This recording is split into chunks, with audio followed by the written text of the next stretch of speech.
Hi everybody, I'm Dr. David Granite, and welcome to Health Matters.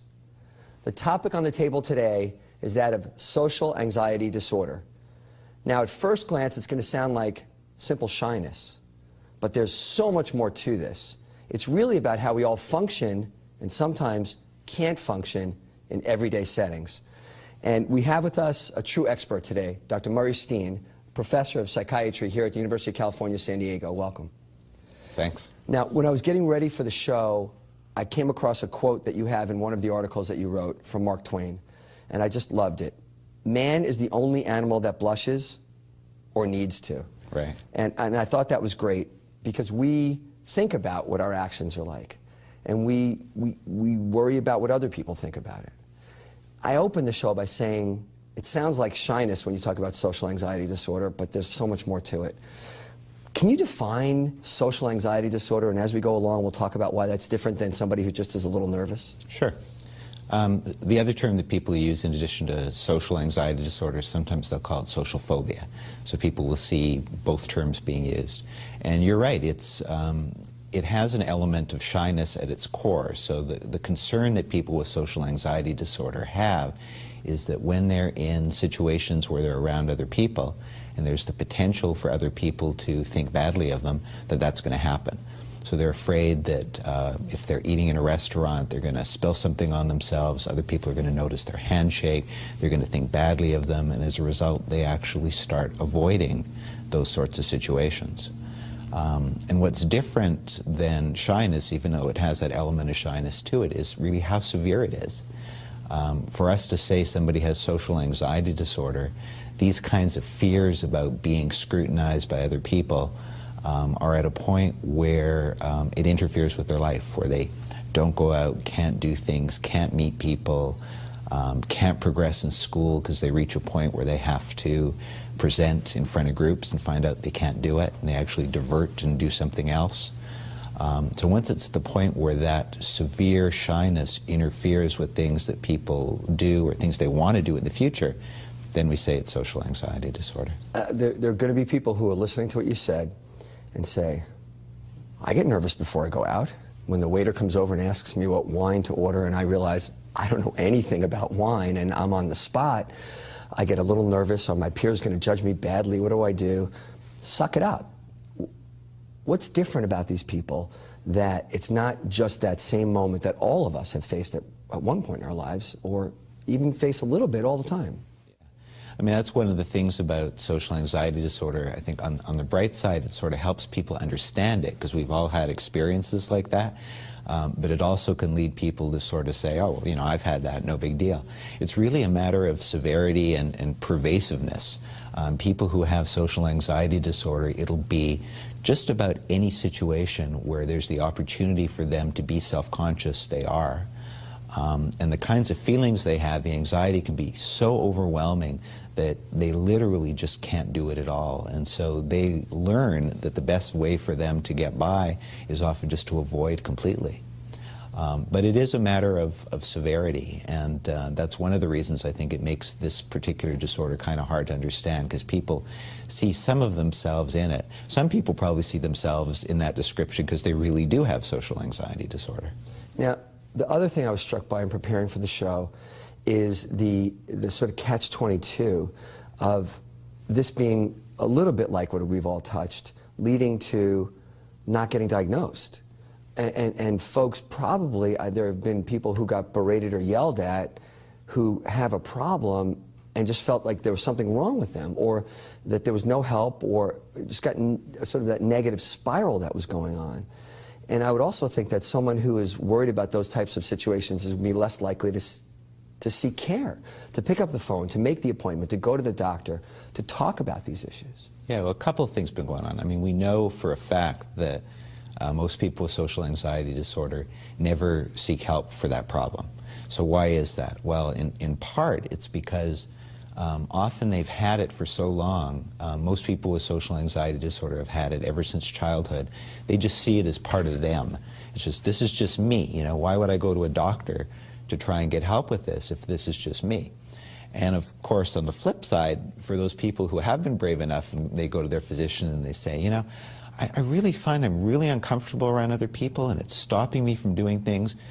Up till now, what most doctors would say is, oh yeah, we all get a little bit like that, don't worry about it, it's nothing. So even if they've been courageous enough to seek help, there hasn't been a lot of awareness in the medical community that, you know, this actually is a problem for some people, and it's something that we can treat.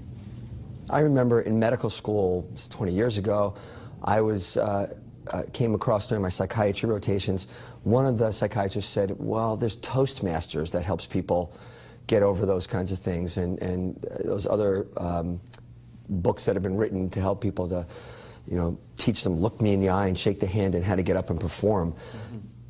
We're past that, what we're talking about right now, or do those still have a role? They do have a role. I mean, a lot of people will have sort of a milder form of social anxiety disorder where it really can be just limited to sort of the public speaking sorts of things. And in those cases, Toastmasters, where people learn skills and they get to practice them, are actually very good. And most of the people, you know, that we see in our clinic and the people who are participating in our research, it's, yes, they may not be able to speak in public, but that's just sort of the tip of the iceberg. It's just so much of a more pervasive problem for them that Toastmasters is not going to do the job. There's a phrase I came across, lost opportunity. And it touched me. It made me sad almost thinking about that there are folks who just step away from opportunities because they don't even want to be in that situation. Yeah, I mean, the great example is somebody who has, say, the academic talent to be able to go to college, and they realize that because college is going to involve having to meet a whole bunch of new people, getting out of maybe the little niche of familiarity where they can function, and then having to, you know, speak in class, that they're going to be graded on that, they decide I'm not going to go to college. And, you know, we've treated people who, after they get treatment, now maybe they're in their 40s or their 50s, they get treated, and there's this real sadness sort of saying, I really wish I'd done this earlier on because my life would be different. And we've actually even had people go back to college, you know, when they're 40 or 50. It's not the same for them. There really is a lost opportunity. But that's one of the reasons we're trying to sort of get the word out about this problem so people know about it and seek treatment earlier. I have to just give you a compliment. You're a very good writer, and I've read a lot of the things that you've written, and you've written a lot about all this. At one point, is the Unabomber someone who you would say, you know, a recluse type person with social anxiety disorder, and where you point out that these are people who actually want to be able to do it. They don't want to be alone. They want to have social interaction. They crave it, but they don't know how to do it. There's a big difference between that and the true social misfit, or, you know, if you will. Right. I mean, there's definitely a group of people who hate other people. You know, they want to hurt other people, and they're recluses, you know, by choice because of that. But people with social phobia, they can be seen as being recluses.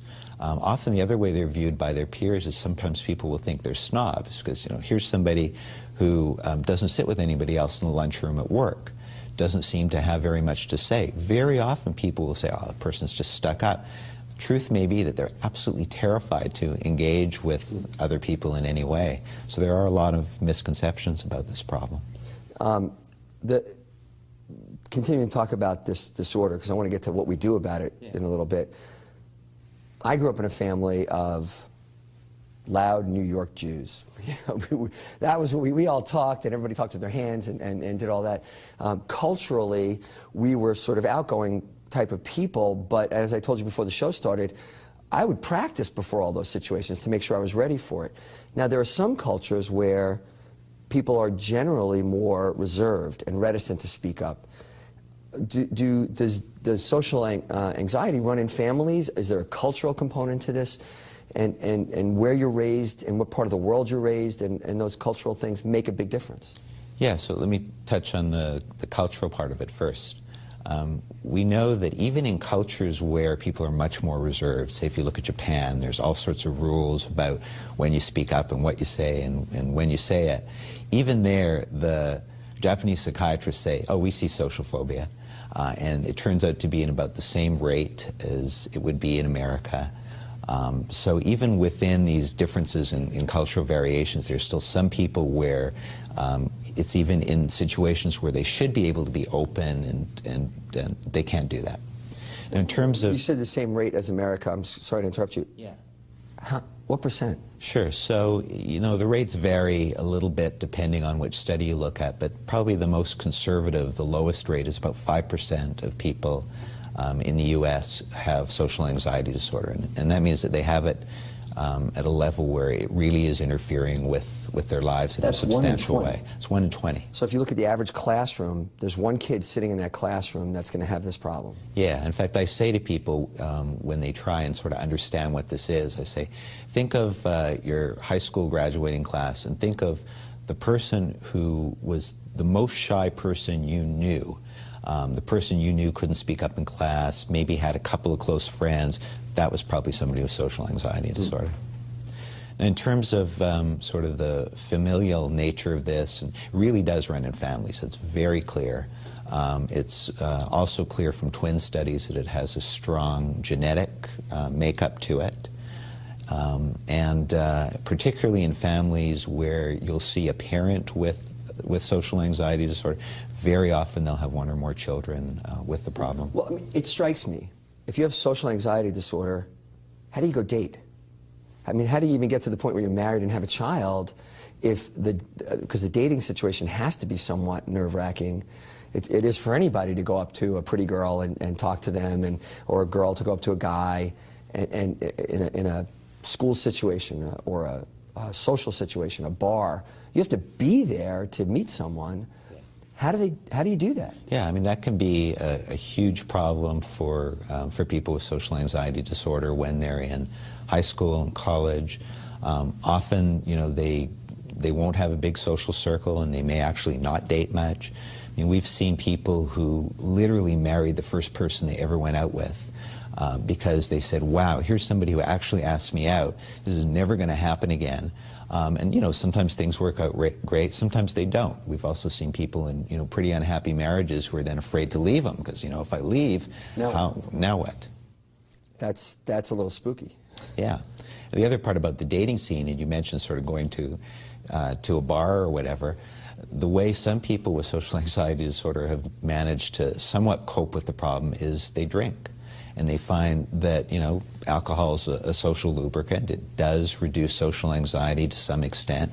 And that's the way some people have coped, and also the way that some people get into some serious problems with alcohol abuse. Has the internet changed this? Is it a safer place or a stranger place to sit and, you know, in the comfort of your own home and type on a computer? Well, I think what it's done is it's made it paradoxically a little easier for people who are uncomfortable actually going out and meeting people to sit at home and stay on the internet. So I think there's been somewhat less of an impetus now for people with, some people with social anxiety disorder to kind of go out and meet people because it's more socially acceptable to just sit and talk on the internet and never really actually have any face-to-face contact. When you do some of your work, and I know you're starting to look at the brain of folks who are in this situation, what are you seeing? Are you seeing different patterns, or is there something that's truly different in the way they're processing information in their brain? Well, we know that, so social anxiety disorders, one of the anxiety disorders, there are many others, are panic disorder and generalized anxiety disorder and post-traumatic stress disorder. One I've heard recently is performance anxiety. Mm-hmm. Is that in the same? Yeah, so performance anxiety gets categorized sort of within social anxiety disorder, but it's a relatively small piece of it. And most people with performance anxiety, you know, they wouldn't come to see me as a psychiatrist. They would either go to Toastmasters or they'd take classes. They might see, you know, sort of a coach to get over it. But it is sort of a small piece of social anxiety disorder. In terms of what we see in the brain, we see in social anxiety disorder and some of the other anxiety disorders that some of the parts of the brain that are involved in emotion processing and emotion regulation, called the limbic system, and part of that includes pieces of the limbic system like the amygdala and the insula, that these seem to be actually overactive in people with social anxiety disorder when they're processing emotional information. And it's kind of like this emotional part of the brain doesn't have the brakes put on it in the way that it should. So in dangerous situations, we really want our amygdala to get activated. It tells us something bad's going to happen. It lets us sort of think about doing something or escaping. But you don't want your brain doing that in a social situation where the danger is really only that other people, you know, might not like you. And that seems to be one of the things that's going on and one of the areas of the brain that treatment is influenced by. So it's not a choice. I mean, you're hardwired this way. You're certainly hardwired. I mean, we're all hardwired to be able to interact with other people, and it's a good thing that we're hardwired to be sensitive to what other people think. Otherwise, we just, all go out and it'd be every man for himself. Sometimes it feels that way. Sometimes it feels that way. But, we have this structure of the brain that helps us understand that it's important that we work together, it's important that we affiliate. But in people with social anxiety disorder, it's like that part of the brain is just turned on all the time and at a much higher gain than it should be.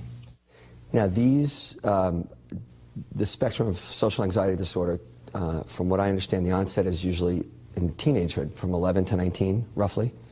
There's sort of two groups. There's about half of the people who weren't particularly shy as kids, sometime in adolescence, and adolescence is a time where sort of everybody becomes more self-conscious and more self-aware, and you think more about what other people think about you. Some people with social phobia, that's when it turns on. But there's about half, and these are actually the people who have the most severe social anxiety disorder later in life. They have always been that way. I mean, you ask them, what stories do your parents tell you about yourself when you were a kid? It's like, oh, well, as soon as people would come into the house, you'd run upstairs and hide. We couldn't get you to ever order in a restaurant. We sort of had to bribe you to do that. And it just continues for them and becomes pretty severe social anxiety disorder in adulthood. Do parents have trouble with their kids that way? I mean, if you're not one of those people who also had this sort of problem in a household, it's got to create an issue with a mom or dad. It can, even if the parent themselves went through it. Sometimes what we'll see is a parent who had social phobia and they remember how tough it was for them as kids, so they try and protect their child from it.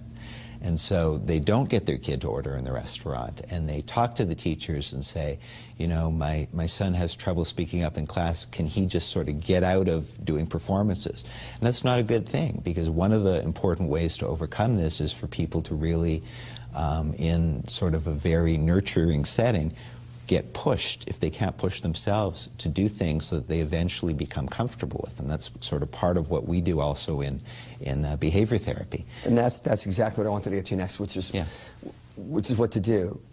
Behavioral therapy. Let's start there because you just mentioned it. We're finally getting around to, I hope, and I really wanted to spend a good chunk of this convincing people that this is real, because I have a feeling that's the fear. Now let's tell them not only is it real, but there's something we can do, behavioral therapy. Yeah, so you'll hear the terms behavioral therapy or cognitive behavioral therapy. And basically this is a type of psychological treatment where people learn about the problem, they get an explanation of why it is they feel that way when they're in social situations, and they really learn the link between kind of how they feel and the way they think about social situations and how that then influences their behavior. And so the big thing in social anxiety disorder is when you feel uncomfortable, when you have these thoughts that people are going to think I'm stupid if I speak up, you don't say anything. And if you haven't done that for 10 years, it becomes very difficult to overcome. And so what a therapist will do in cognitive behavioral therapy is help people to kind of understand this pattern and then work with them to gradually overcome it, to say, okay, I know you have these thoughts when you're in these kinds of situations. How realistic are the thoughts? Let's test it out. Let's ask some people whether when you say something, the first thing they think is, oh, what an idiot. And maybe those thoughts aren't that realistic. And if they're not that realistic, then maybe you could start practicing, testing out some of these things and kind of unlearn some of the bad habits you've had and kind of learn that these things are safe to do and actually can be enjoyable. That's the other part about social anxiety disorder. People, even though they crave the social interaction because they know that's what people need, it's been so hard for them to do that they've sometimes lost the enjoyment of doing it. And part of it is them learning that, hey, I can actually get pleasure out of talking to other people and getting to know them and them getting to know me. And that makes sense. What about the younger person who that kind of insight is very difficult for? Right. So with the younger kids, they don't know at all why they're not doing these things, right? They go to a birthday party and They can't talk to anybody. And in fact, I didn't mention earlier, there's actually sort of a very early onset form of this disorder that's called selective mutism. It can be so bad that the kids literally won't speak or can't speak at all outside of speaking to their parents and their siblings. They'll go to school in kindergarten and won't say a word. I have seen kids in my office, as someone who specializes in pediatric field, who they won't look at me. They only look at their parents, and they won't say a word in the office. I mean, nothing. And I'm pretty good with kids. Nothing I do ever gets them to come out. They just won't even. So kids like that, they of course don't understand. It's just, you know, overwhelming for them. They don't know why they feel that way. And so there it's just more of the behavior therapy. It's more, okay, we're going to gradually help the child feel comfortable speaking. They're going to get positive feedback for it and work with them to overcome it. Now, even in those situations, sometimes the behavior therapy alone doesn't work, and we look at other treatments like other medical treatments. And so medical treatments start to imply medications. Yeah. And there's a host of medications. There are the old ones that I learned when I was in school that, you know, you take a beta blocker for stage fright, quote unquote. But that's not necessarily the right thing to do for social anxiety disorder. Yeah, so most of what people know if they hear about medications for social anxiety disorder, it's beta blockers. And beta blockers have sort of a small role to play. Oftentimes performers, musicians will use beta blockers. They'll kind of reduce the racing heart. If somebody has a lot of shaking, it'll reduce that a little bit. But for people with this more pervasive form of social anxiety disorder, where even, you know, one-on-one they're uncomfortable, the beta blockers really don't work. So what we have now, and it's only been in the past 10, 15 years, prior to that we really didn't know how to treat social anxiety disorders. So when I was doing my training as a resident in psychiatry, we had really no clue how to treat this at all. Now we have learned that some of the antidepressants work to treat social anxiety disorder. And the interesting thing is a lot of people with social anxiety disorder do become depressed at some point in their lives, in part because they're so, they become socially impoverished. They're just alone. Many will become very seriously depressed. But we know that we can use medicines like selective serotonin reuptake inhibitors, SSRIs, medicines people might know include medicines like Prozac or Paxil, actually work remarkably well for these severe kinds of social anxiety disorder. So somebody sitting at home shouldn't feel like there's nothing that can be done. There's actually a whole lot that can be done. I mean, one of the reasons I like to work in this field is because we're able to help people make such dramatic changes in their lives with either the cognitive behavioral therapy or medication treatments or both. It's actually really rewarding to see people change, sometimes dramatically, in very positive ways. If you could control the world, and the world at large and the medical world, what would you like to see happen in this field over the next generation? It would be nice just for there to be more awareness about the problem. I think people are starting to understand not only that this is a very common problem, but for many people it's really very serious. And because it affects people often so early in life, it has a lot of repercussions in terms of sort of stopping people in their tracks, in terms of marrying, education, career. The lost opportunity. Lost opportunity, and it wouldn't take a lot in terms of getting the word out about treatment. We've also got to sort of learn more about the actual etiology of the disorder, get better treatments, but sort of be at a point where people could feel confident that they could go to a doctor and ask for help, and that help's going to be available for them. And you and I are both professors in a medical school. How much of this is taught to medical students these days? I think now, you know, I mean, I know I talk about the anxiety disorders to our medical students, so they certainly hear about it, and so I think things are better than they were 10 or 15 years ago. There's still, you know, more work to be done. For someone who's sitting at home, and I keep picturing somebody, you know, watching the show, who do they go to first? They go to their internist? They go to a psychiatrist? They go to a psychologist? Where do they turn for resources to get more information about all this? Yeah, well, most people, just because of the way our healthcare system's set up, are going to go to their primary care physician. And, you know, they're best off if they go armed with some information, because their primary care doc may or may not know something about this. Their primary care doc can say, you know, I think I might have this. Can we talk about this? Or I think my child might have this.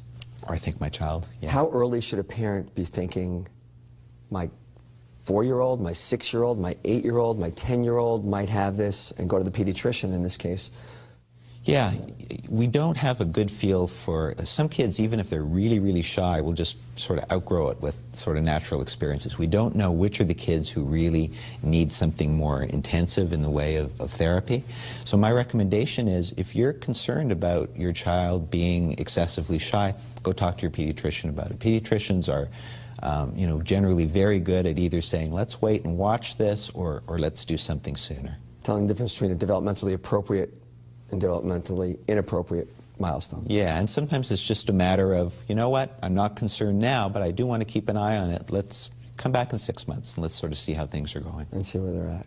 Well, I can't thank you enough for coming and chatting about this, because sometimes putting something in the light of day is all the difference in the world. And for someone sitting at home who's not educated about this, to hear about this can be the difference between them getting care and not. So I appreciate you having me here. well, Thank you. Thanks for being out there and making noise about it. I hope everyone's been listening. There is a line between what we all feel and what then becomes problematic. When something begins to interfere with your function, with your ability to do the things that you would want to do in life, now it may be time to talk about getting help or to chat with your physician about this. In this day and age, on the internet, we have great resources that you can read more about it. We say it all the time here on Health Matters. Knowledge is power. Get armed with the knowledge about what's going on with your own health, with your own attitudes, with your own approaches to life, and you can help yourself. I'm Dr. David Granite, and we'll look forward to seeing you again next time right here on Health Matters.